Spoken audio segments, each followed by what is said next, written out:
चिपळूण तालुक्यातील दसपट्टी विभाग आहे आणि या दसपट्टी विभागाच्या दरम्यान MIDC देखील मोठी आहे आणि असणारे जे 2 ब्रिज आहेत पिंपरी दरम्यान हे आता एकदम दुरावस्थेत आहेत आणि हेवी अवजड वाहनं चालू असतात. तर आपण याच्यावरती काय उपाय? पहिली गोष्ट आपल्याला माहिती आहे की पहिला ब्रिज आहे त्याला 3.5 कोटी रुपये समथिंग, आता एक्झॅक्ट फिगर नाही मला माहिती, ते आपण बजेटमध्ये मंजूर केले. पण त्याला नंतर त्यांचं लक्षात आलं की कॅनॉल आणि सगळ्या गोष्टी असल्यामुळे त्याला अजून 2 कोटी रुपयाची वाढ हवी आणि हे शेवटच्या टप्प्यात आपण मंजूर केले होते.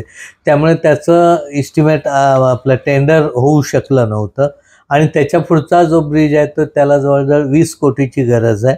आपण तो बजेटमध्ये यावर्षी सुचवला होता, परंतु राज्यामध्ये सार्वजनिक बांधकाम खात्याच्या बजेटच्या अंतर्गत प्रचंड पैसे कॉन्ट्रॅक्टर लोकांचे देणं बाकी असल्यामुळे नवी कामं घेतली नाहीत, त्यामुळे तो राहिला.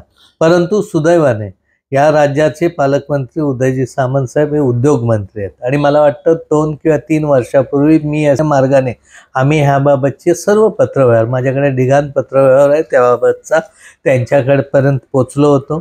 त्यांनी देखील त्याला मंजुरी करण्याचे आदेश दिले होते 1-1.5 वर्षापूर्वी. त्याच्यानंतरचा फॉलोअप चालू आहे आणि आता परवाच ते चिपळूणला आले होते, त्यावेळी ते दोन्ही ब्रिज मंजूर केलेत अशी आपल्याला माध्यमातून निश्चितपणे माहिती मिळालेली.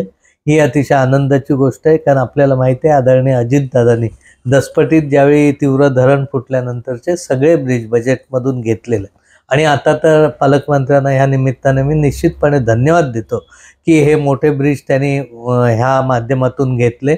आमची त्यांच्याकडे अजून एक दळवटण्याचा ब्रिज देखील, दळवटणं खेर्डी जोडणारा ब्रिज हा MIDCच्या नजीकच्या क्षेत्रात आहे, तर त्या ब्रिजसाठी देखील आम्ही त्यांच्याकडे मागणी करणार आहोत. निश्चितपणे त्या बाबतीत ते मदत करतील.